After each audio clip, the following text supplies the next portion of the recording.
Ahí ya está. Ahí está. Bien.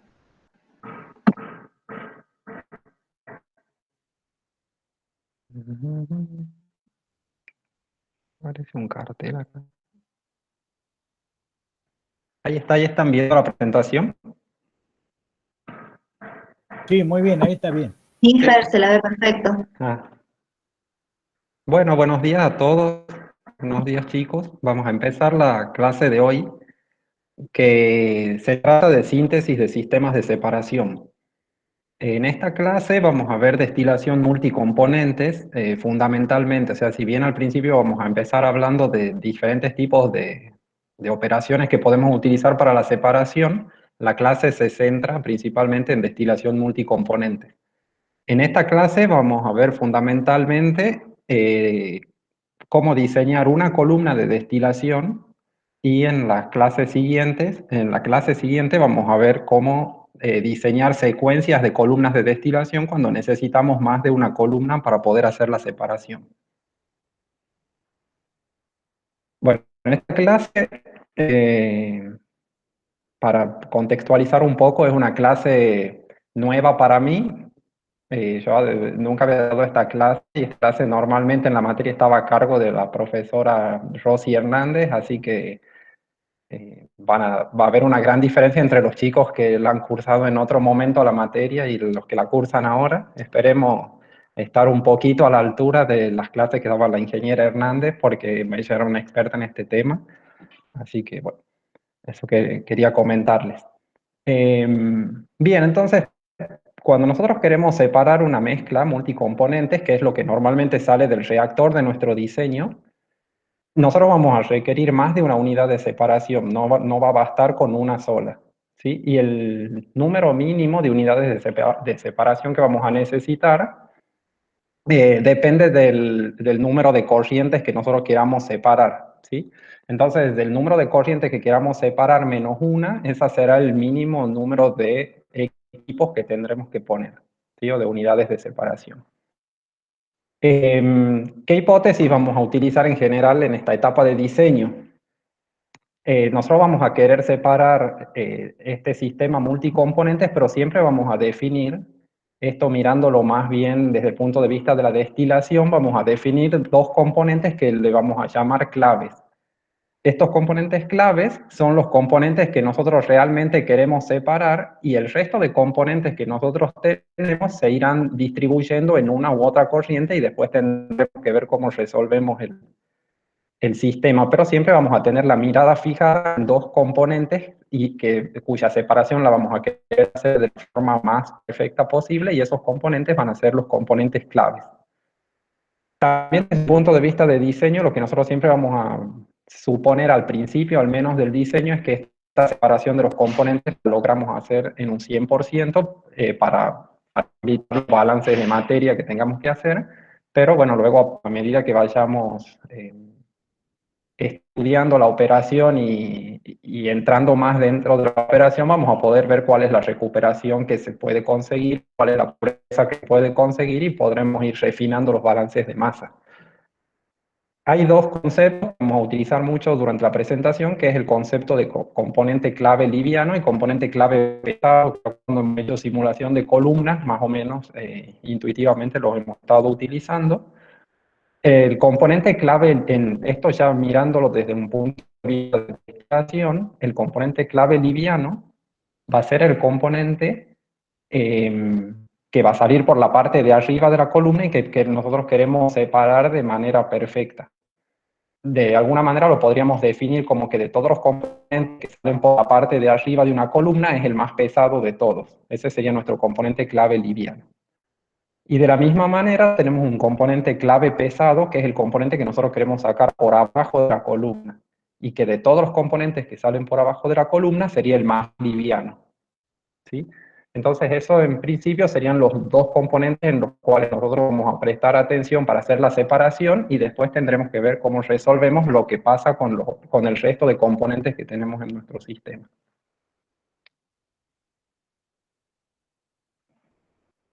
Bien, en principio, para un diseño como los casos que nosotros hemos estado viendo hasta ahora, nosotros tenemos un sistema de reacción, ¿sí? Que puede estar conformado por uno o varios reactores, vamos a tener un sistema de separación en el cual vamos a separar todos los productos que salen del reactor y acá vamos a ver qué destino tenemos que darle a las distintas salidas del sistema de separación.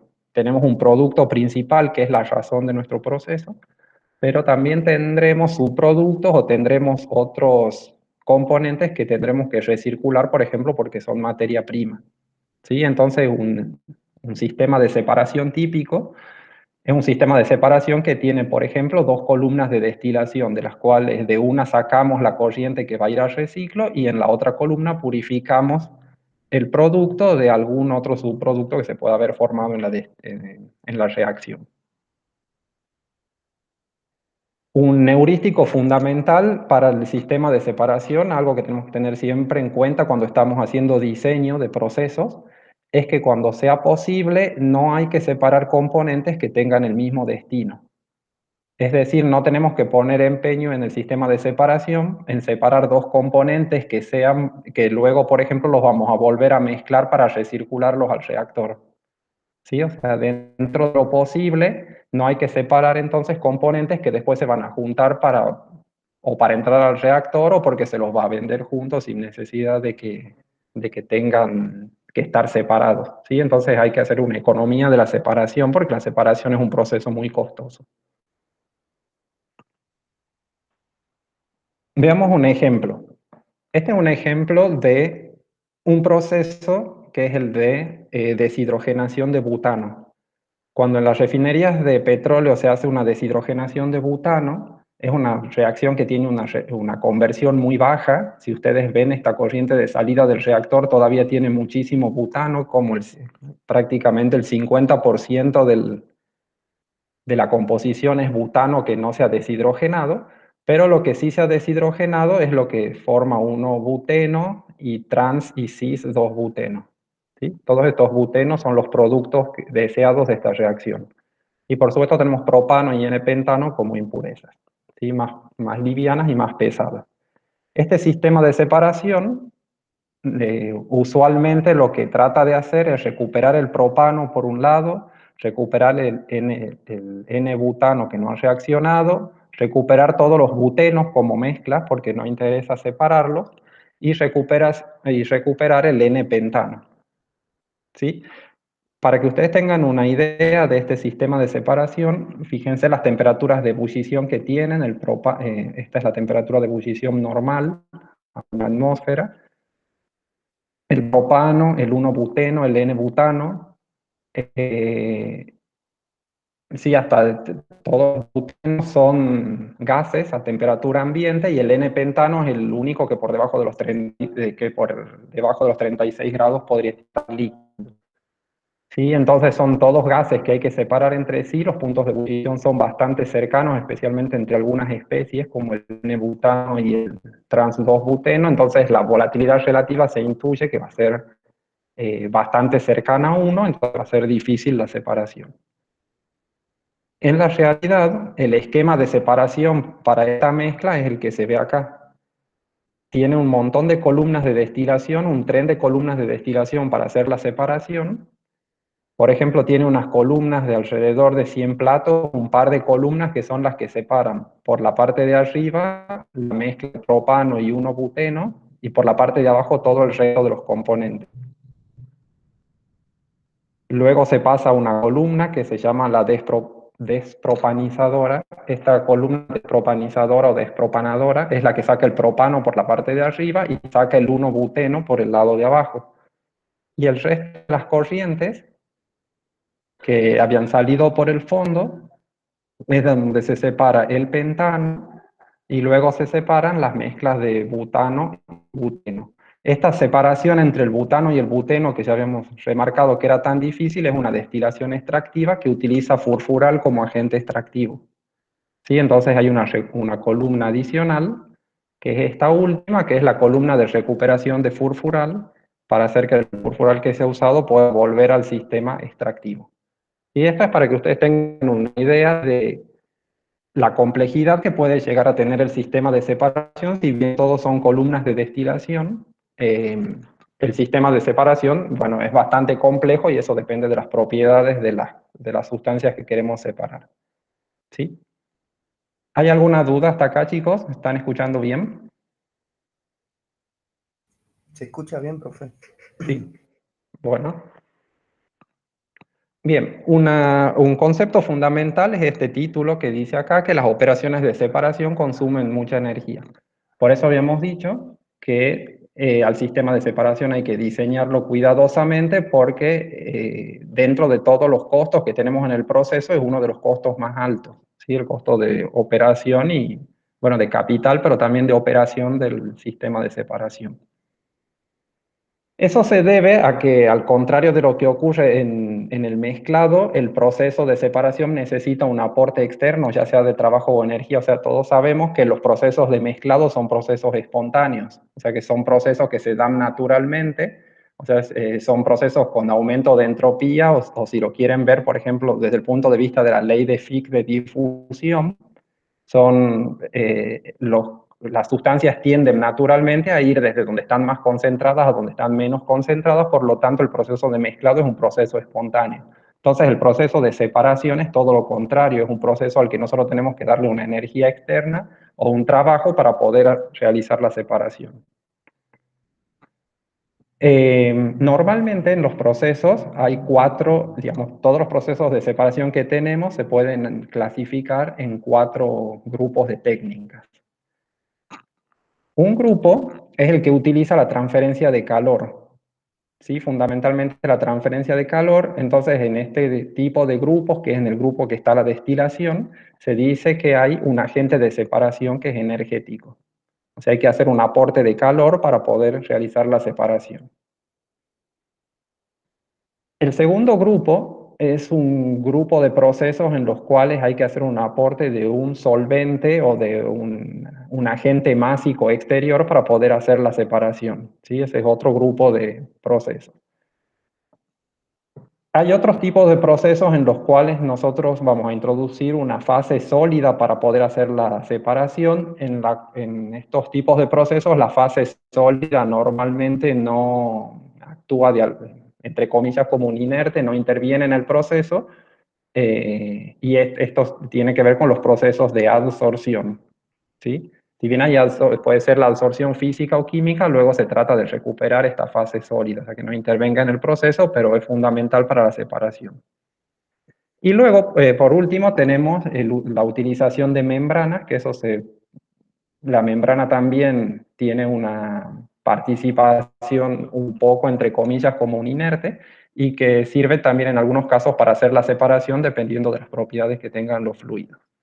De estas 4 técnicas que tenemos, este orden en el que yo las he presentado es más o menos el orden en el que se las elige cuando uno tiene que hacer una separación. O sea, primeramente uno trata de que el agente de separación sea energético, o sea que se recurre primero a la destilación. Si no se puede con la destilación, se recurre al agente de separación másico. Y si no, se va a la absorción y a la separación con membranas. Eso está un poco en el orden de los costos de los sistemas de separación. Bien, acá tenemos un listado de los métodos industriales de separación. Estas son cosas que ustedes ya saben, pero quizás no lo han visto siempre a todas juntas, a todos los métodos juntos, lo han ido viendo por separado en distintas operaciones, en las distintas materias de operaciones unitarias, pero acá lo podemos ver un poco más en comparación. Entonces, entre los métodos de separación, los métodos preferidos son el método que se basa en el equilibrio líquido-vapor, que son el flash y la destilación. O sea, la única diferencia, sabemos que entre un flash y una destilación es que el flash representa una sola etapa de equilibrio y la destilación tiene muchas etapas de equilibrio. En este caso, el agente de separación es el calor y las fases que se forman son líquido y vapor.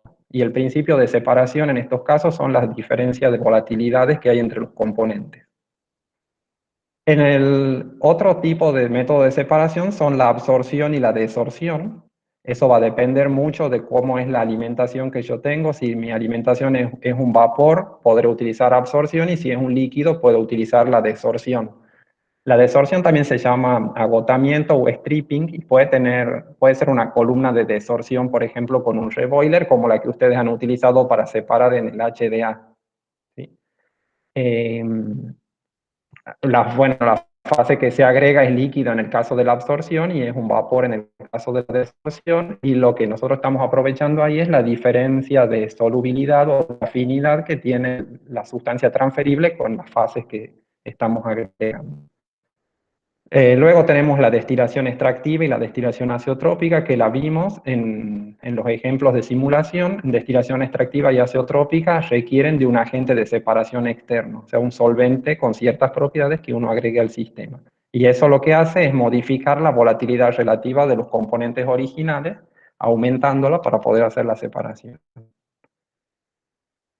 Hay otros métodos de separación como la extracción líquido-líquido, ¿sí? O sea, donde aprovechamos el equilibrio termodinámico líquido-líquido y no se aprovecha la fase vapor. Hay cristalización, ¿sí? Donde la fase que nosotros queremos obtener va a ser un sólido y a ese sólido, digamos, lo podemos obtener de diferentes maneras. Puede ser que la cristalización se produzca por una diferencia de solubilidad, porque la sustancia que queremos recuperar de repente es insoluble en el solvente, porque ha llegado a una saturación, pero también puede ser por una diferencia en los puntos de fusión. Puede ser que tengamos una fase líquida a la cual la vamos enfriando y los cristales se van formando a medida que se forma una fase sólida. Luego tenemos los casos de adsorción, que ya habíamos mencionado. En los casos de adsorción, el fenómeno de superficie, normalmente el adsorbente no forma parte de la reacción química, no forma parte del sistema, ¿sí? Luego se tiene que recuperar. Y hay una diferencia de adsorbabilidad, que es la que hace que se pueda separar un componente de otro. Si bien son muy eficientes, estos sistemas son muy específicos en cuanto al caudal que pueden tratar, normalmente es muy poco, y eso es lo que hace que la absorción sea costosa frente a los otros sistemas.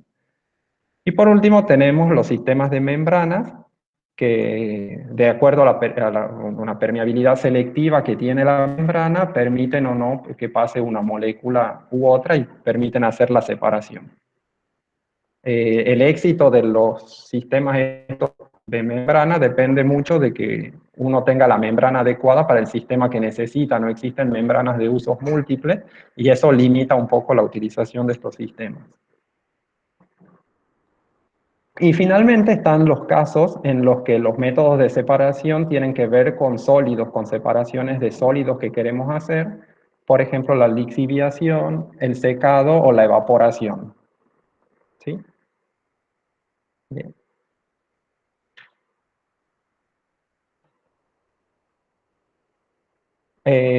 Vamos a ver brevemente así cómo hacer la selección del método de separación, algunos conceptos, pero no vamos a hacer mucho hincapié en esto porque, como yo les decía, la clase está más bien orientada a la destilación. ¿Sí? Así que acá vamos a ver brevemente algunos conceptos de cómo elegir el método de separación.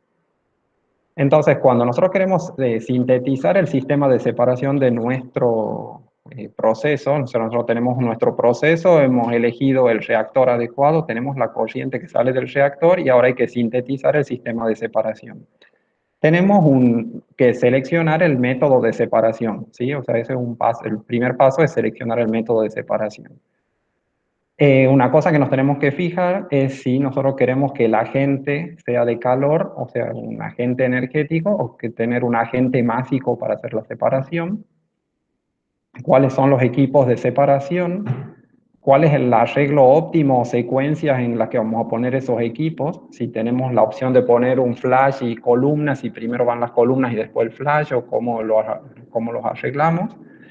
Y finalmente lo que tenemos que especificar son las condiciones de operación de esos equipos, que básicamente son la temperatura y la presión a las que van a funcionar. O sea, así como hacemos para el sistema de reacción, que tenemos que elegir cuál es la temperatura y la presión, para el sistema de separación también, una vez elegido el sistema de separación y el arreglo que vamos a tener, tenemos que ser capaces de determinar a qué temperatura y presión van a trabajar esos equipos. Bien. La selección del método de separación en gran parte depende de cuál es la condición de la alimentación. O sea, depende de cuál es el estado de agregación que tiene nuestra alimentación a nuestro sistema. Si el sistema está, la alimentación es un vapor, o sea, nosotros podemos pensar en utilizar una condensación o utilizar una destilación, absorción, adsorción, permeación de gases a través de una membrana. En cambio, si nosotros tenemos un líquido, en el líquido podemos pensar en destilación, en un agotamiento que sería como una desorción, extracción líquido-líquido, extracción supercrítica, cristalización, adsorción de líquidos y algún proceso de membrana como ósmosis inversa o diálisis. En el caso de que nuestra corriente para separar sea un sólido, hay una distinción si el sólido es un sólido húmedo, ¿sí? Lo que podemos hacer es utilizar una filtración y posteriormente un secado, o si no es tanto el líquido que hay, directamente un secado, y en el caso de tener un sólido seco se puede utilizar la lixiviación, que nosotros la conocemos en operaciones unitarias como extracción sólido-líquido. ¿Sí? Introducimos un solvente y producimos la migración del componente deseado desde la fase sólida a la fase líquida. Esto es, bueno, básicamente para que tengan conceptos así muy rápidos de cómo podríamos elegir cuál es la operación que nos conviene, ¿sí? Pero vemos que dentro de los vapores, dentro de los líquidos, dentro de los sólidos hay un universo de posibilidades, entonces, bueno, habrá que analizar mejor qué es lo que más nos conviene en cada caso. Una característica importante en la selección del método de separación es que evaluemos lo que se llama el factor de separación en general. Este factor de separación define el grado de separación entre los dos componentes claves de la alimentación, o sea, nos define de alguna manera la facilidad de la separación que vamos a tener según cuál sea la operación unitaria que utilicemos, ¿sí? Este factor de separación en general se define como la relación que hay entre los componentes claves que yo quiero separar en una fase sobre la relación que hay sobre esos componentes claves en la otra fase, ¿sí? Para que lo veamos más claro, lo vamos a aplicar a distintas operaciones unitarias. Supongamos el caso de la destilación, o sea, supongamos que la fase 1 es la fase vapor y que la fase 2 es una fase líquida. Entonces, si nosotros sustituimos las composiciones de los componentes claves en la definición anterior de factor de separación, vemos que lo que nos queda no es otra cosa que la volatilidad relativa entre los dos componentes, ¿sí? Entre los componentes claves. O sea que para la destilación, el factor de separación es la volatilidad relativa. Esta volatilidad relativa es una relación entre los coeficientes de distribución de cada uno de los componentes entre la fase líquida y vapor, que si nosotros tenemos que tanto la fase líquida como vapor se comportan como sustancias ideales, la podemos expresar como una relación entre las presiones de saturación de un componente y del otro. ¿Sí? Eso ya lo sabemos como es la expresión de volatilidad relativa para una mezcla ideal. ¿Sí? En el caso de que nosotros agreguemos, por ejemplo, un agente de separación másico como se hace en la destilación extractiva, esa volatilidad relativa se modifica. Y esa volatilidad relativa se modifica porque la relación que nosotros teníamos en el sistema ideal ya no es ideal. Al agregar al agregar este agente de separación másica, el sistema se vuelve no ideal y es muy importante que seamos capaces de evaluar cuál es el coeficiente de actividad que está asociado a cada componente en cada fase para que podamos calcular realmente cuál es la volatilidad relativa. Y esa volatilidad relativa en una destilación extractiva tiene que aumentar. ¿Sí? Si esta volatilidad relativa no aumenta con el agregado del agente másico, significa que ese agente másico o solvente que estamos agregando no es el adecuado. En el caso de que nosotros tengamos dos fases líquidas, como es lo que pasa en la extracción líquido-líquido, el factor de separación que utilizamos característico para la extracción líquido-líquido es la selectividad relativa, beta, que también la hemos definido en operaciones unitarias 2 y que es una característica de la separación en el equilibrio líquido-líquido. Para eso es fundamental que conozcamos cuáles son los coeficientes de actividad de cada componente en cada fase, porque si nosotros no conocemos esos coeficientes de actividad o utilizamos un modelo termodinámico que no es capaz de representar ese coeficiente de actividad, no vamos a estar representando la no idealidad que tiene que ver con la separación líquido-líquido, entonces las fases no van a ser admisibles, ¿sí? Bien. Y en general, los agentes de separación másica que nosotros utilicemos, tanto para la destilación extractiva, que es la que hemos mostrado más arriba, como para la extracción líquido-líquido, se tienen que seleccionar según su facilidad de recuperación para recircularlos. Sí, nosotros hemos visto en los ejemplos de simulación, cuando hemos hecho simulación, por ejemplo, de destilación extractiva, que había que poner una columna de destilación para recuperar el solvente. Esa columna tiene que ser lo más económica posible, tiene que tener el menor número de platos y la menor relación de reflujo, y eso tiene que ver con que la volatilidad relativa de ese solvente con alguno de los solutos que contiene sea muy grande. Entonces es muy importante que el solvente que utilicemos, cuando uno agrega un agente de separación másica, sea muy fácil de separar y normalmente por destilación simple para que resulte económico. Hay un criterio, que es un criterio gráfico, que es este criterio que fue publicado por Souders en el año 64, que es un criterio que sirve para ver cuándo es conveniente hacer una extracción líquido-líquido y cuándo es conveniente hacer una destilación extractiva. Fijémonos en este gráfico. En el gráfico de Souders nosotros tenemos en las ordenadas cuál es la mínima volatilidad relativa requerida para que una destilación extractiva sea económica. ¿Y cuál es la mínima selectividad requerida para que una extracción líquido-líquido sea económica? Y eso está en función de cuál es la volatilidad relativa para una destilación ordinaria. ¿Sí? Entonces, ¿cómo se utiliza este gráfico? Veamos un ejemplo. Supongamos que nosotros tenemos una volatilidad relativa de 1,4. ¿Sí? O sea, como tenemos una volatilidad relativa de 1,4 para una destilación ordinaria, lo que queremos saber es cuál es el valor que tiene que tener la volatilidad relativa para que sea económica hacer una destilación extractiva y para que sea económico hacer una extracción líquido-líquido. Entonces, si nosotros leemos el valor correspondiente en las ordenadas, vemos que la destilación extractiva va a ser económica si nosotros conseguimos,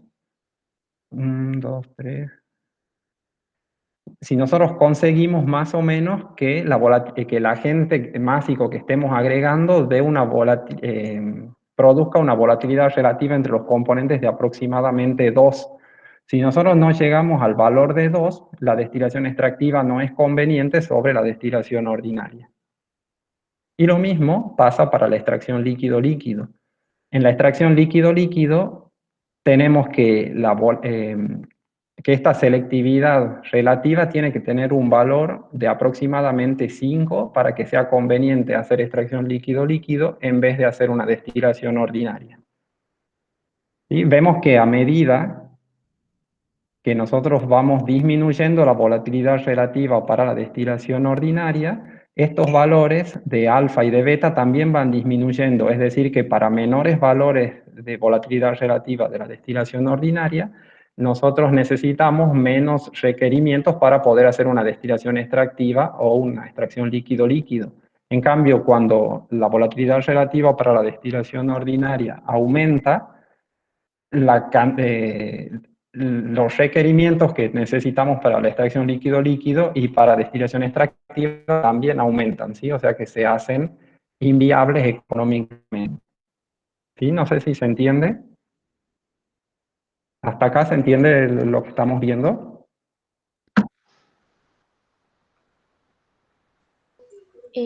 En cuanto a la destilación, a partir del número 2 creo que es o sea, solo tenemos de opciones líquido-líquido o cómo Sí, sería.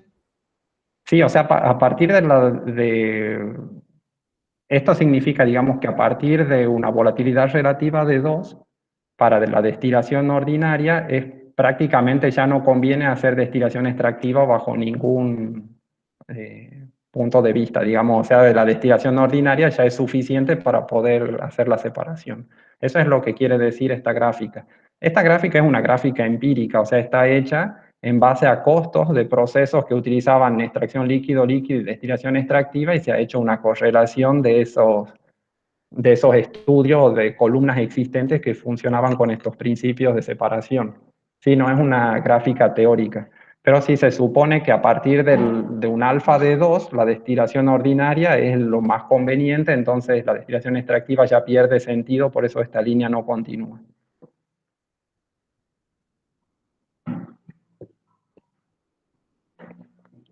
¿Sí se entiende? Sí. Bien.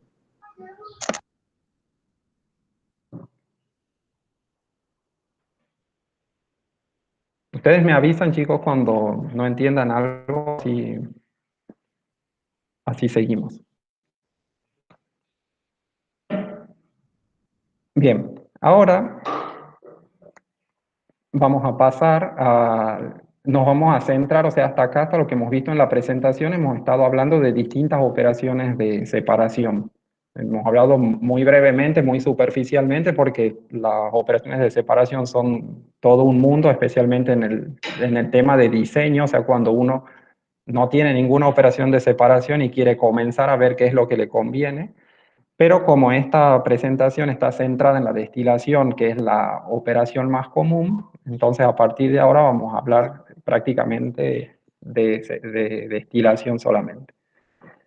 Bien, ¿cómo seleccionamos las condiciones de operación en la destilación? ¿Sí? De eso se trata esta parte de la presentación.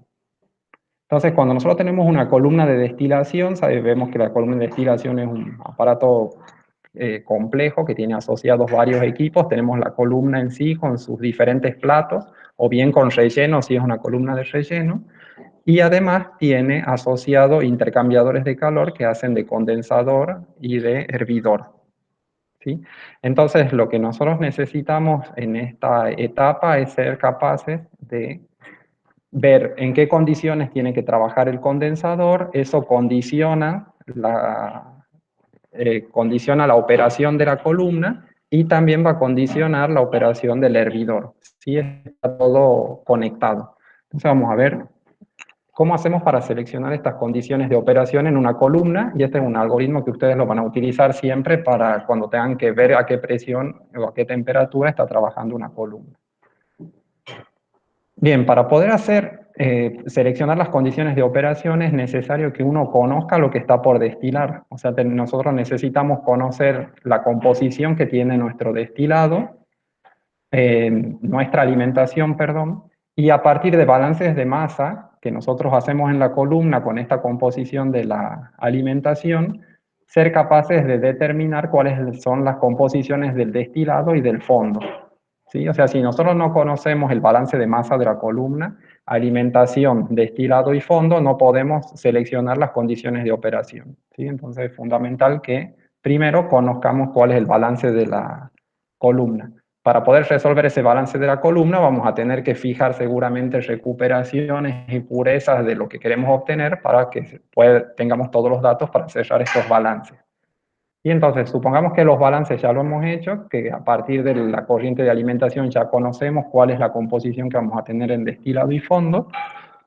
Entonces, lo primero que nos vamos a preguntar, o el primer cálculo que vamos a hacer, es calcular la presión de burbuja del destilado a 50 grados centígrados. ¿Por qué vamos a calcular la presión de burbuja en el condensador a 50 grados centígrados?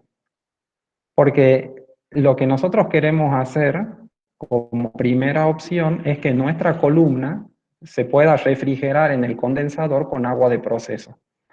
Entonces, como nosotros queremos que se pueda refrigerar con agua de proceso y sabemos que el agua de proceso está aproximadamente a 30 grados, necesitamos un delta de T suficiente como para que el condensador no sea muy grande, tenga un área razonable. Entonces vamos a suponer que el líquido que se está condensando en el condensador a 50 grados centígrados ya está saturado, o sea, está en su punto de burbuja, se ha condensado completamente, ¿sí? Por eso calculamos a qué presión tendríamos que tener el condensador para que el destilado se encuentre en su punto de burbuja a 50 grados centígrados, ¿sí? Si nosotros calculamos esta presión, ¿cómo haríamos para calcular la presión de burbuja del destilado? ¿Qué tenemos que usar para calcular la presión de burbuja del destilado?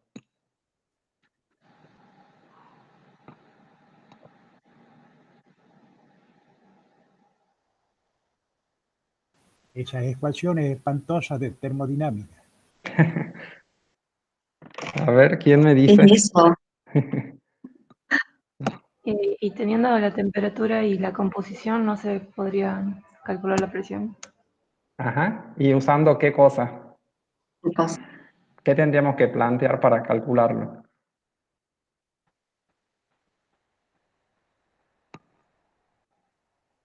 En general, digamos, no es que me tienen que recitar una ecuación, pero más o menos de en qué tenemos que fijarnos o en qué tipo de ecuaciones son las que sirven para calcular el punto de burbuja.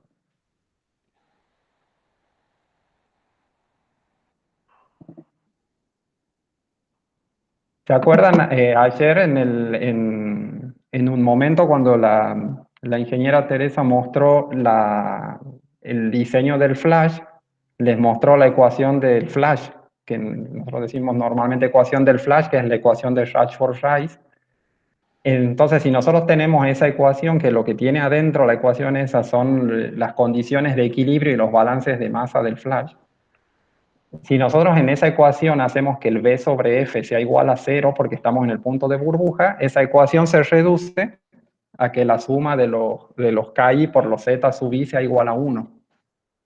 O sea, esa sumatoria de los KI por los Z sub I igual a 1, esa es la condición de burbuja, que es la que nosotros tenemos que utilizar acá para calcular el punto de burbuja. O sea, a partir de esa ecuación tendríamos que, como tenemos fijada la temperatura y conocemos la composición, como ustedes dijeron, entonces a partir de ahí podemos despejar cuál es la presión de burbuja, ¿sí?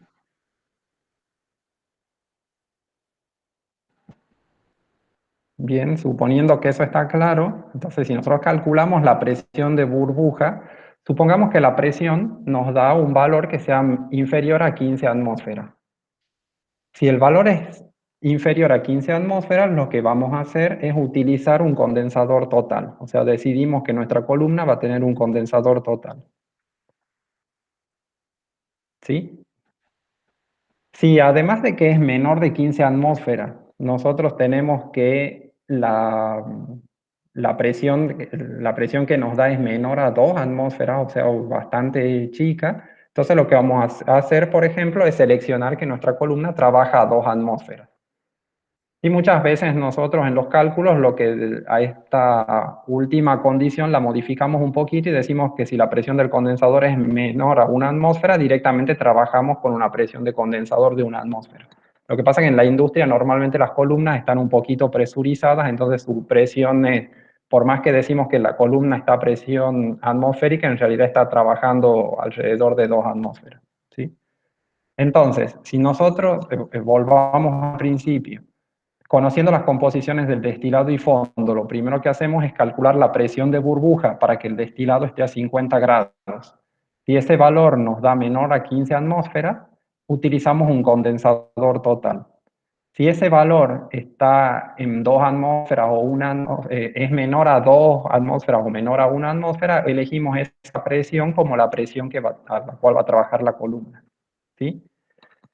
Una vez que hacemos eso, podemos estimar cuál es la presión que va a tener en el fondo la columna inicialmente.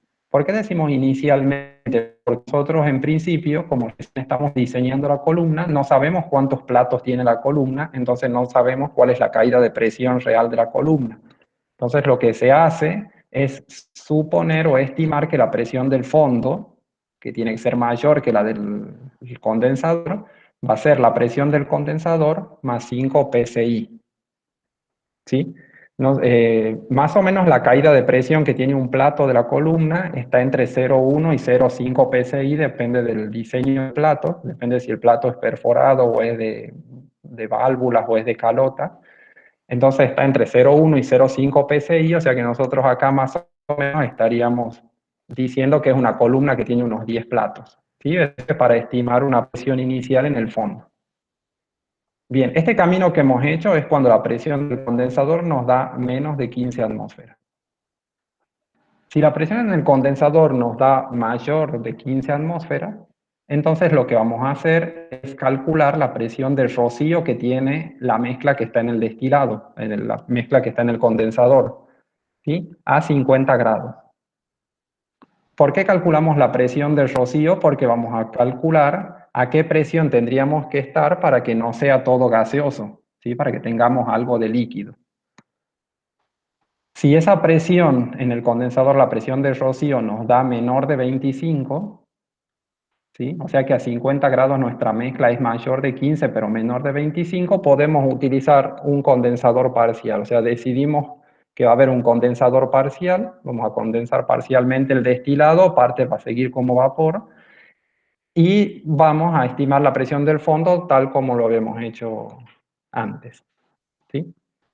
Pero ¿qué pasa si la presión en el condensador nos da mayor de 25 atmósferas? Si nos da mayor que 25 atmósferas, significa que nosotros tenemos gases permanentes, digamos así, o sea, que gases supercríticos que no podemos condensar ni siquiera una fracción en el condensador, entonces necesariamente vamos a tener que elegir un refrigerante para operar un condensador parcial a 30 atmósferas, que 30 atmósferas es el límite de presión que nosotros podemos utilizar en la columna, ¿sí?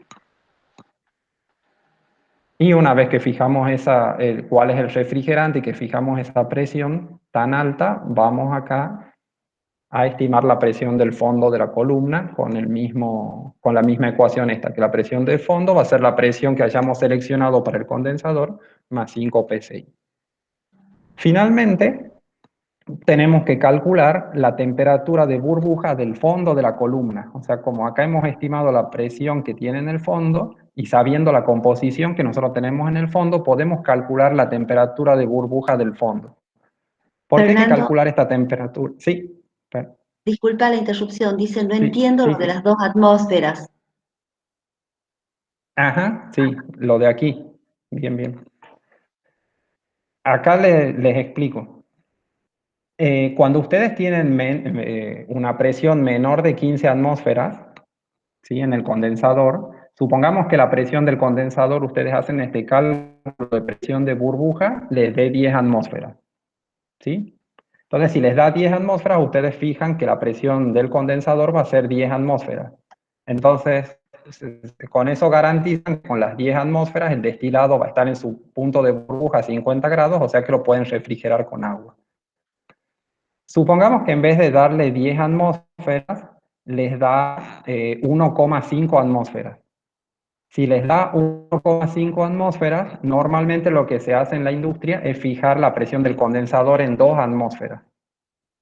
O sea, cuando a ustedes les dé una presión de condensador que sea menor que 2 atmósferas, por ejemplo, que les dé 0,5, 0,8, 1, 1,5, lo que se hace en la industria normalmente es fijarla en 2 atmósferas. ¿Por qué? Porque lo que les decía antes, que usualmente se trata de la mínima presión a la que trabajan las columnas en una industria es de 2 atmósferas.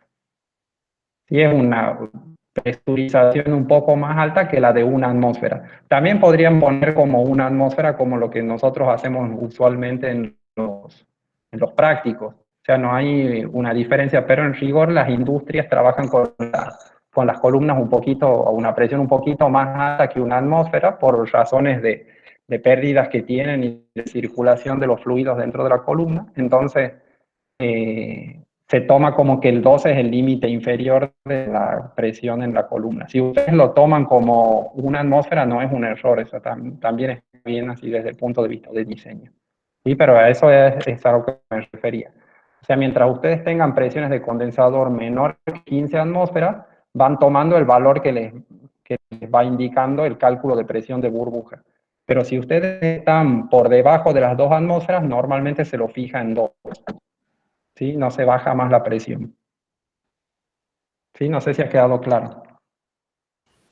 Fernando, hacerle reflexionar que si, por ejemplo, fuera una presión de vacío en el condensador, esa Sí. presión de vacío sería el resultante de haber fijado un delta de T mínimo entre lo que vos querés refrigerar y el agua de refrigeración. O sea que subir, por ejemplo, la presión a 2 atmósferas ahí, simplemente estaría aumentando el delta de T mínimo, digamos. Claro. Sí. O sea, ustedes acá sí lo que tienen que pensar es que supongamos que la presión que yo necesito para que mi destilado esté en su punto de burbuja a 50 grados, hago el cálculo de la presión y a mí me da que es de 0,8 atmósferas. O sea, esa presión yo la podría fijar en la columna de 0,8 atmósferas y con eso garantizo tener esta temperatura, ¿sí? De 50 grados y puedo refrigerar tranquilamente. Pero ¿cuál es el problema de fijar 0,8 atmósferas? Que yo en mi columna tengo que hacer vacío y el vacío normalmente es caro, ¿sí? Es un gasto que lo tenemos que tratar de evitar. Entonces, si yo en vez de poner 0,8 atmósferas fijo la presión como 1 atmósfera o 2 atmósferas, o sea, fijo una presión por encima de la del vacío, ¿sí? El punto de ebullición que yo voy a tener de mi mezcla también va a aumentar. ¿Sí? El punto de ebullición va a aumentar, entonces mi destilado va a estar en el punto de burbuja no a 50 grados, sino a una temperatura por encima de 50, quizás a 60 grados, por ejemplo. Entonces eso desde el punto de vista de la transferencia de calor en el condensador a mí me favorece porque el delta de T en el condensador aumenta. O sea, tendría 60, al aumentar la presión en el condensador, estoy aumentando la temperatura de ebullición, entonces el delta de T se hace más grande y el intercambiador que corresponde al condensador se hace más chico. ¿Sí? Porque el agua de proceso siempre está a la misma temperatura que uno la aproxima a 30 grados centígrados.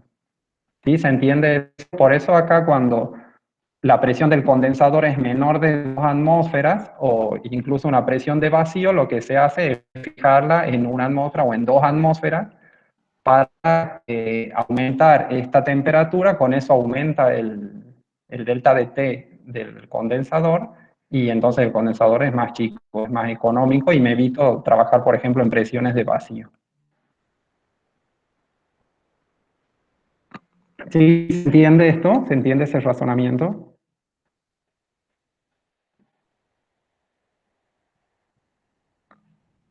Están muy mareados.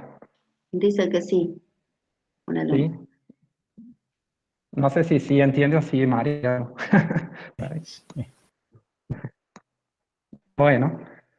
Entonces, de esa manera, nosotros fijamos la presión cuando eso es mientras sea menor de 15 atmósferas. Si es mayor de 15 atmósferas, hago el cálculo de la presión del rocío y acá tengo 2 caminos. Si es menor que 25, o sea, si estoy entre 15 con la presión de burbuja y 25 con la presión del rocío, uso un condensador parcial.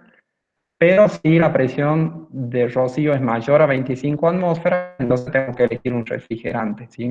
Estos serían los caminos para estimar las presiones en la parte de arriba de la columna. La presión en el fondo la estimo sumando, haciendo de cuenta que la caída de presión en toda la columna es de 5 psi. Y lo que voy a hacer ahora es calcular la temperatura de burbuja del fondo. ¿Por qué calculo la temperatura de burbuja del fondo? Porque yo en el fondo voy a tener un hervidor y en el hervidor el líquido va a estar en su punto de burbuja. ¿Sí? Recuerden que en general las columnas utilizan hervidores parciales, entonces el líquido ahí está en su punto de burbuja y las corrientes que salen del hervidor son corrientes que están en equilibrio entre sí, tanto la de vapor que vuelve a la columna como la de líquido que yo traigo del hervidor. A esa temperatura, a esa presión que yo tengo en el fondo, la temperatura de burbuja es muy importante porque tiene que ver con, con la resistencia a la temperatura, digamos así, que tiene ese líquido. Nosotros lo que nos tenemos que fijar es si esa temperatura de burbuja a la que está funcionando el hervidor, a esa presión que hemos calculado, ¿Cómo es respecto de la temperatura de descomposición que tienen los componentes que están ahí? Por ejemplo, si los componentes pueden descomponerse, pueden reaccionar, pueden formar polímeros, por ejemplo. Entonces nosotros queremos evitar llegar a esas temperaturas, por eso tenemos que controlar. Si esa temperatura de burbuja que calculamos a la presión que ya hemos estimado es menor que la temperatura de descomposición, no hay ningún problema y aquí termina el algoritmo. Pero si esa temperatura que nosotros obtenemos es mayor que la temperatura de descomposición, o sea, es una temperatura crítica, nosotros lo que vamos a tener que hacer es disminuir la presión del fondo, digamos, disminuir en el cálculo, disminuir la presión del fondo hasta lograr una temperatura que sea adecuada en el fondo, y de esa manera recalcular cuál es la presión que tendríamos que tener en el condensador para que no se logre esa presión y esa temperatura en el fondo, ¿sí? O sea que ahí sería la temperatura del fondo la que nos estaría limitando la operación de la columna por problemas de descomposición de los componentes. ¿Sí? Entonces tendríamos que volver aquí y calcular, estimar otra presión para poder trabajar en el condensador. ¿Sí? ¿Se entiende? Entonces este es más o menos el algoritmo que vamos a utilizar siempre para determinar cuál es la presión y la temperatura a la que trabaja la columna. ¿Alguna duda?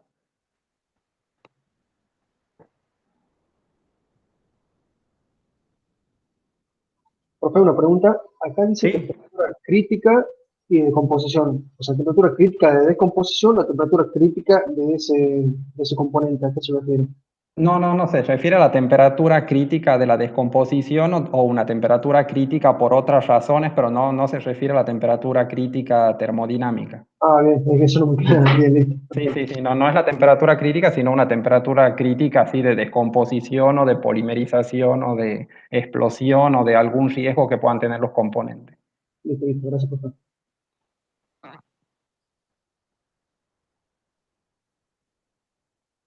Bien, seguimos entonces.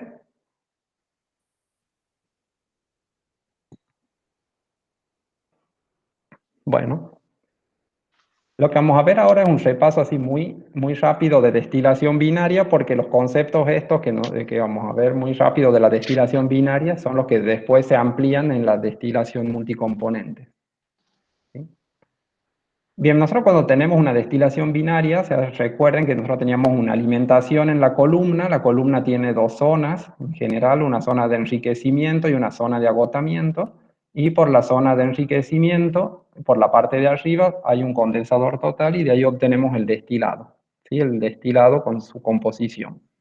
Y en la zona de agotamiento, en la parte final de la zona de agotamiento, en la parte inferior, tenemos un hervidor que normalmente es parcial y de ahí se obtienen las colas o fondos, que normalmente se representan con la letra B y tienen su composición.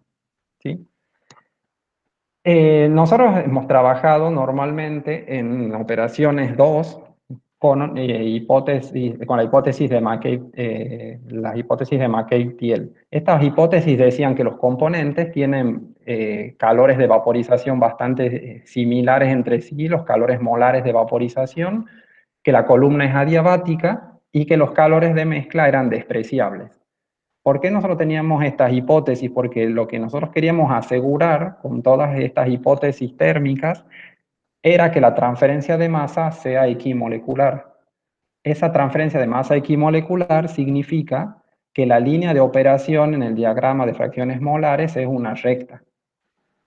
¿Sí? Eso era lo que nos permitía hacer, lo que nos permitían todas estas hipótesis, que nosotros obtengamos una recta que tenía pendiente L sobre B, y como L y B son constantes a lo largo de la columna, son constantes en cada zona, entonces para cada zona nosotros podíamos representar la línea de operación con una recta. Es decir, que tenemos una suposición de flujos equimolares, ¿sí? Dentro de la columna. Esa suposición es muy importante porque es la que mantienen las ecuaciones que vamos a ver que se desarrollan más adelante. Bien, entonces, lo que nosotros teníamos en una destilación binaria era que nosotros fijábamos la composición en el hervidor, fijábamos la composición en el destilado, porque eso era lo que queríamos obtener, esas son especificaciones, tenemos una composición conocida en la alimentación y a partir de ahí nosotros podíamos trazar este diagrama si es que conocíamos la condición térmica de la alimentación. Recuerdan que esto era una recta que se llamaba la recta de alimentación, o en operaciones le decíamos la recta de I. Esta recta tiene distintas pendientes según la condición térmica de la alimentación. Por ejemplo, acá, que tiene esta pendiente infinita, corresponde a un líquido saturado. Y lo otro que necesitábamos conocer para poder trazar las líneas de operación era la relación de reflujo, porque la línea de operación de enriquecimiento tiene como ordenada al origen la composición del destilado sobre la relación de reflujo más 1. Entonces, si conocíamos la relación de reflujo, que es el caudal que vuelve sobre el caudal que obtengo de destilado, entonces podía trazar esta recta y en el punto donde se cortaba esta recta con la línea de alimentación, podíamos obtener la línea de operación de la zona de agotamiento. ¿Sí? Esto sería un repaso muy rápido, pienso que lo tienen claro, de cómo obteníamos, cómo podíamos caracterizar la operación completa de una columna con dos componentes, conociendo la alimentación, su condición térmica, conociendo especificaciones de salida del destilado y del fondo y conociendo la relación de reflujo. O sea, con esos datos satisfacemos todos los grados de libertad de nuestro sistema y podemos trazar la operación que tiene esta columna.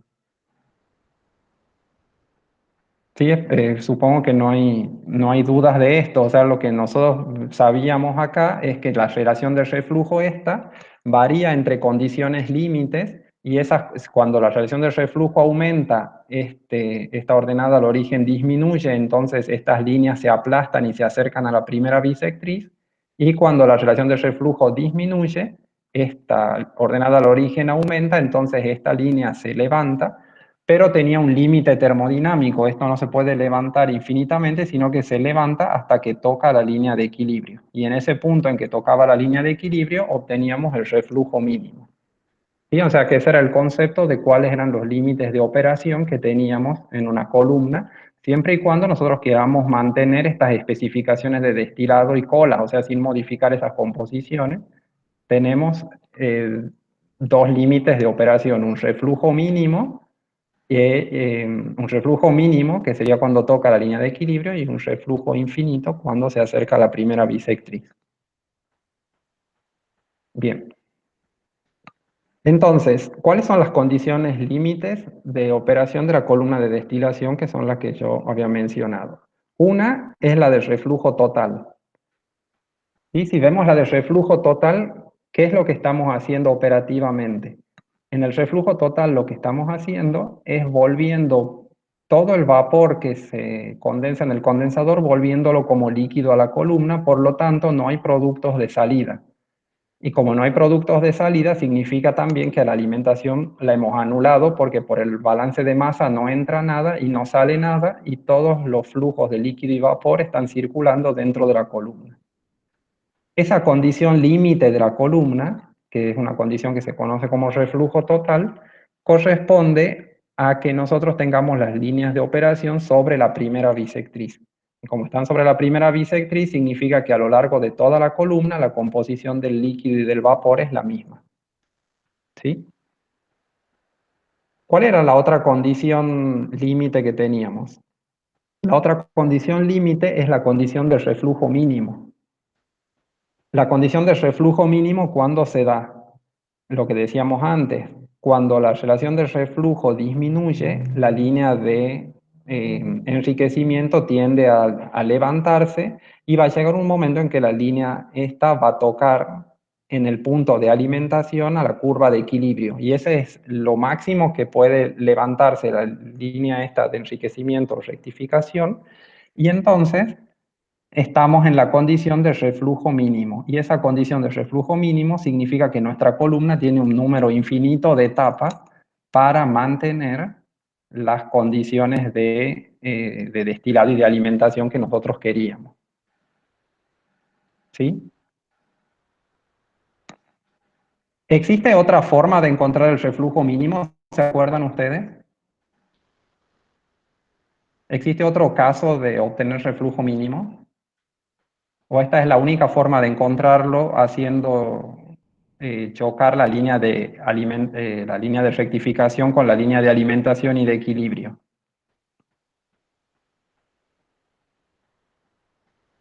Esto es de operaciones 2, a ver si alguien se acuerda que si había otro caso de reflujo mínimo, o había casos en que se podía encontrar de otra forma.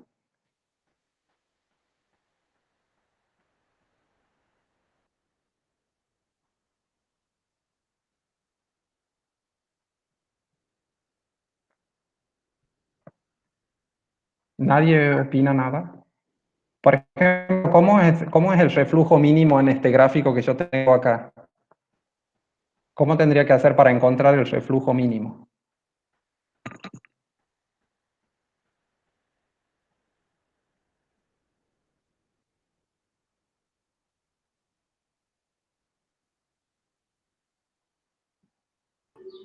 Había que trazar Ah, una recta entre la intersección XD y la primera bisectriz, desde ese punto hasta cuando toque la línea de equilibrio. Claro, por ejemplo, yo tendría que, desde este punto de acá, yo trazo la línea de rectificación y la tendría que levantar tanto hasta que llegue acá. ¿Sí? O sea, hasta que se junten la línea de alimentación, la línea de enriquecimiento y la línea de equilibrio. Pero fíjense que en este diagrama, por la forma que tiene, porque este diagrama tiene una concavidad aquí, esta línea de equilibrio, esta línea de operación, perdón, no va a llegar hasta este punto sin cruzarla, sin hacerse secante a la línea de equilibrio. O sea, primero, a medida que yo la vaya levantando, seguramente va a tocar por acá, por esta zona, donde hay una concavidad, va a tocar primero la línea de equilibrio antes de cruzarse con la línea de alimentación aquí. O sea que en este caso yo voy a tener mi punto de intersección más o menos en esta zona, ¿no? En la zona de alimentación. ¿Sí? ¿Se acuerdan eso? O sea que eso ya no depende, eso depende específicamente de la forma que tiene mi sistema. En este sistema, que es el sistema de alcohol-agua típico, como yo tengo que este sistema forma un azeótropo acá, yo tengo que esta curva tiene una forma especial con un cambio de concavidad, no es la curva regular que yo tendría si tuviese un sistema ideal, ¿sí? De volatilidad relativa constante. Entonces, como tiene esta forma, es muy probable que yo encuentre el punto de R mínimo en esta zona, en este punto de intersección y no en la zona de equilibrio, que eso es lo que está graficado aquí en este caso. ¿Sí? El punto que acá le llaman pinch point, que sería el punto de pinzamiento que yo tengo en mi diagrama, ocurre antes de la alimentación, pero esto es, por ejemplo, en el sistema alcohol-agua y otros sistemas que tienen esta irregularidad. Si mi curva fuera regular con esta forma de una sola concavidad hacia abajo, yo tendría un solo punto de intersección aquí. ¿Sí? O sea que el pinch point se produciría en la alimentación, acá se produce encima de la alimentación en la zona de enriquecimiento. ¿Sí? ¿Se acuerdan de eso? Entonces, este es un problema que tiene la determinación del reflujo mínimo en sistemas que no son ideales.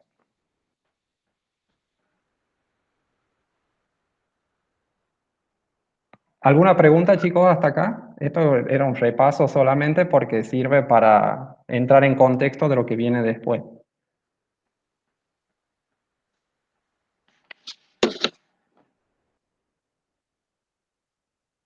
Bueno, supongo que se entiende, entonces seguimos. Bien. Ahora lo que vamos a ver son cuáles son las ecuaciones simplificadas. Ecuaciones simplificadas, ¿por qué? Porque así como nosotros tenemos que para poder separar una mezcla de dos componentes utilizábamos el método de McCabe-Thiele, que era un método gráfico, nosotros no podemos utilizar ese método gráfico cuando tenemos mezclas multicomponentes. Entonces, para las mezclas multicomponentes lo que se utiliza son ecuaciones. ¿Sí? Se han desarrollado ecuaciones simplificadas, también conocidas como shortcuts, y que son las ecuaciones simplificadas que se encuentran dentro del simulador cuando ustedes utilizan una columna de shortcut en vez de utilizar la columna rigurosa. Esto se conoce como el método FUG, y esas el FUG son las siglas de las 3 ecuaciones fundamentales que participan para la determinación de los parámetros de la columna, que son la ecuación de Fenske, las ecuaciones de Underwood, que son 2 ecuaciones, y la correlación de Gilliland. ¿Sí? De ahí viene el acrónimo FUG. Bien, la ecuación de Fenske, esto es un cuadrito para que les sirva para memorizar. La ecuación de Fenske sirve para determinar el número de etapas mínimas. La ecuación de Underwood sirve para determinar el reflujo mínimo, la relación de reflujo mínima. Y la correlación de Gilliland es para determinar el número de etapas totales, n. ¿Sí? El número de etapas que va a tener la columna, por supuesto, por encima del n mínimo. Si ustedes se fijan, la ecuación de Fenske ha sido publicada en el año 1932, la de Underwood en el año 48 y la de Gilliland en el año 40. Estas publicaciones y estos desarrollos han surgido como una respuesta a una necesidad de poder calcular las columnas de destilación en una época, fíjense que eso es antes de la revolución de las computadoras, todavía no había computadoras capaces de hacer un cálculo riguroso, entonces había que tener métodos simplificados que puedan predecir con suficiente certeza y bajo ciertas condiciones cuál era el diseño de una columna y cuáles eran las condiciones de operación de esas columnas. Y esa necesidad ha sido muy fuerte, por eso están bastante concentradas en los mismos años estos desarrollos matemáticos que se han hecho, que si ustedes los analizan realmente son muy ingeniosos, son muy atinados para determinados componentes, resultan bastante similares a la realidad, y especialmente han sido impulsados por la industria petroquímica que estaba en su máximo apogeo en esa época, y entonces la mayoría de los componentes con los que se ha probado todo el uso de estas ecuaciones han sido hidrocarburos. Y entonces este es el contexto más o menos en el que se han desarrollado, y fíjense que si bien ahora hay métodos rigurosos, si no fuera por estas ecuaciones, nosotros no tendríamos puntos de partida para poder sintonizar nuestras columnas, por ejemplo, cuando utilizamos el simulador. ¿Sí? O sea que esa es la importancia que tienen estas ecuaciones. Son métodos muy rápidos para determinar valores para ciertos parámetros que de otra manera no tendríamos cómo intuirlos en una mezcla multicomponente. Por supuesto, tienen bastantes limitaciones porque, como les digo, están desarrollados para mezclas ideales, que son las mezclas de hidrocarburo con bastante poca interacción entre ellas, pero sí sí ayudan bastante según nuestro sistema se adapte o no al sistema, a las condiciones, digamos, de desarrollo de cada una de estas ecuaciones. Además de la ecuación de Fenske, Underwood y Gilliland, el simulador también utiliza otra ecuación adicional que la menciono acá, que se llama la ecuación de Kirkbride, que es la ecuación que sirve para indicarnos dónde localizar el plato de alimentación. La localización del plato de alimentación, especialmente en una columna de muchos platos, de 50 platos, 100 platos, es muy importante, determina mucho los perfiles de los componentes dentro de la columna, y Kirkbride ha hecho una ecuación empírica, ¿sí? Esta es una ecuación totalmente empírica, que él ha ajustado en base al funcionamiento de muchas columnas, en las cuales tenemos N significaría el número de platos de la zona de enriquecimiento y NA el número de platos de la zona de agotamiento. Por supuesto que NE más NA son iguales a N, o sea, el número determinado por la correlación de Gilliland. Son el número total de etapas que tiene la columna, y ese número, digamos, la distribución que hay entre etapas de enriquecimiento y de agotamiento depende de las composiciones que yo tenga de los componentes claves liviano y pesado en la alimentación, en el destilado y en el fondo, y de los caudales que yo estoy utilizando, que estoy sacando de la columna por el fondo y por el destilado. ¿Sí? Es una ecuación empírica, y es la ecuación que tiene implementada el simulador cuando ustedes hacen el shortcut y que les dice en cuál plato tiene que ir la alimentación. Bien, entonces ahora lo que vamos a hacer es ver las ecuaciones una por una, las ecuaciones de Fenske, de Underwood y de Gilliland. Vamos a ver la de Fenske y después vamos a hacer un descansito. Así que vemos las demás después del descanso. Bien, la ecuación de Fenske es una ecuación que, como ustedes ven acá, es una ecuación que sirve para determinar el número mínimo de etapas teóricas. Entonces, esa ecuación de Fenske ha sido deducida por Fenske para una condición de trabajo de la columna de reflujo total. Es decir, la condición en la que no se están sacando productos y no hay alimentación, sino que todo está circulando dentro de la columna. Por lo tanto, la línea de operación coincide con la primera bisectriz y podemos decir que el vapor y el líquido tienen el mismo caudal, ¿sí? A la misma altura en un plato, porque la línea de operación justamente coincide con la primera bisectriz, L sobre B es igual a 1, y las composiciones que tienen son las mismas, tanto la del vapor como la del líquido. Entonces, bajo esa suposición de reflujo total, Fenske hace la siguiente deducción. Si nosotros hacemos un balance acá en la zona inferior de la columna, ¿sí? Teniendo en cuenta el hervidor, Fenske lo que hace es expresar cuál es la volatilidad relativa que tienen los componentes en el hervidor. La volatilidad relativa entre A y B en el hervidor se la puede poner como IA sobre IB, digamos, esto es para la fase gaseosa, dividida en XA sobre XB, entonces despejando les queda de esta forma. Esto es simplemente una expresión de la definición de volatilidad relativa. Pero como Fenske había observado que durante el reflujo total, que son las condiciones en las que él hace la deducción, la composición del vapor y del líquido es la misma, para las corrientes del hervidor y para la última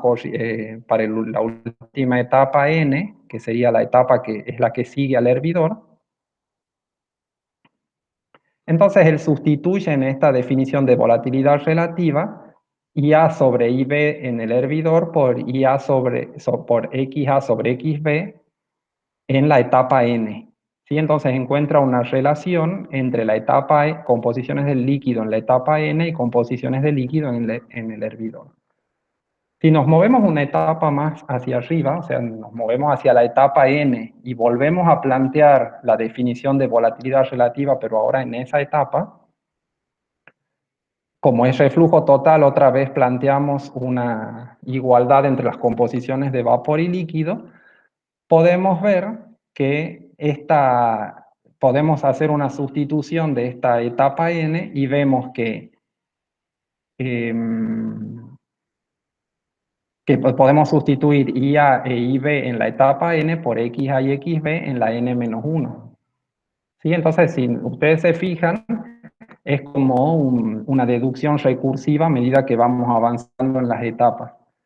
Si nosotros sustituimos este N con este N que está acá, y las composiciones de líquido en la etapa N de una ecuación y de la otra, vemos que la relación esta de composiciones de líquido en la etapa N-1 es igual a alfa N por alfa R y por la composición de líquidos en el reboiler. Y así sucesivamente, si vamos a la etapa N-1 y así llegamos hasta la cabeza, lo que nosotros obtenemos es que la relación de caudales, de composiciones del líquido en el destilado tiene una relación con los caudales con las composiciones de líquido en el reboiler que está dado por la multiplicación de todas las volatilidades relativas de todas las etapas. ¿Sí? O sea que Fenske demostró de esta manera, que es una manera bastante ingeniosa, cómo las composiciones en el destilado estaban relacionadas con las composiciones en el fondo a través de la multiplicación de todas las volatilidades relativas.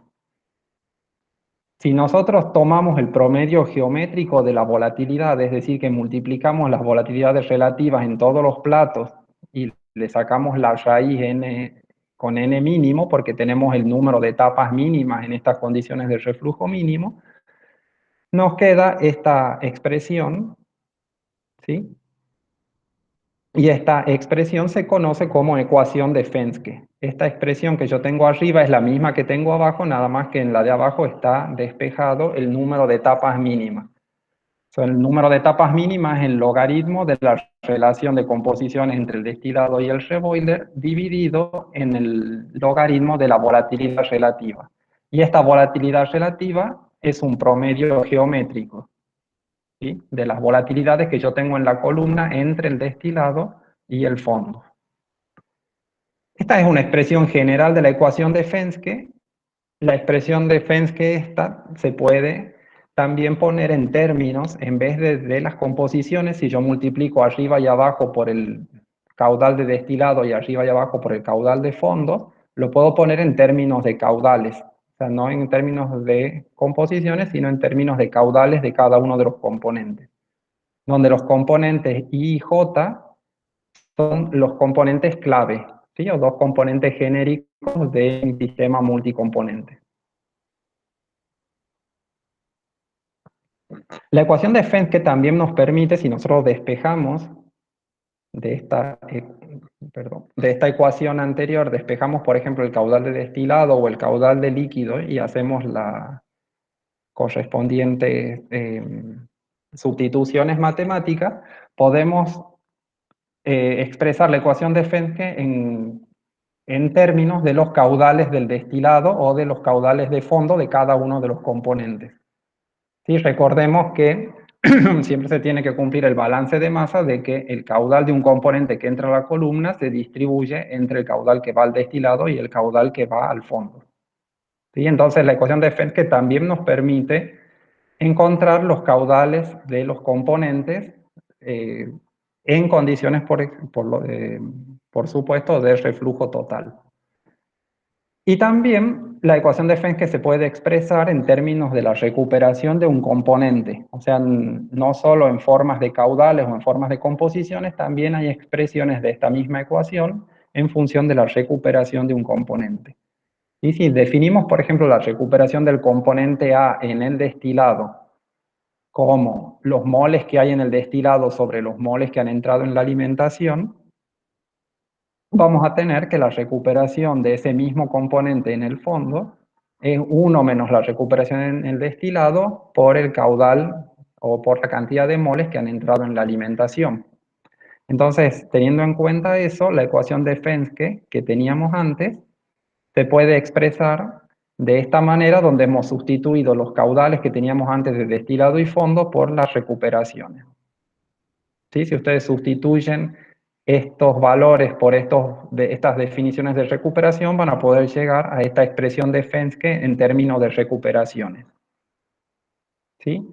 Y también podemos saber cuál es la recuperación de un componente no clave.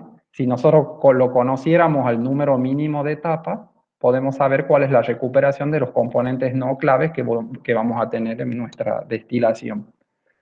Esta ecuación, si bien he mostrado distintas expresiones, la ecuación de Fenske es una sola, simplemente está cambiada en términos de qué variables la expreso, pero es una sola ecuación. Tiene la particularidad de que nos permite saber cuál es la composición que yo tengo de todos los componentes en el destilado, de todos los componentes en el fondo, siendo que la composición para el reflujo total es bastante parecida a la composición real.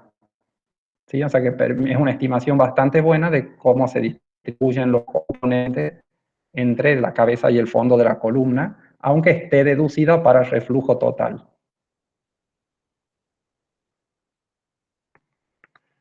Bueno, chicos, si quieren, dejamos acá. A ver, vamos a sacar esto. Dejamos acá y hacemos un descanso. Sí, sí queremos. Muy bien. Lo que sigue después es una explicación de las ecuaciones de Underwood y Gilliland, y ahí vamos a hacer un ejemplo de aplicación para que ustedes vean cómo se utilizan. Así que bueno, si quieren nos vemos a las 11, ¿sí? Media hora. Muy bien. Listo. No compartas, Fer.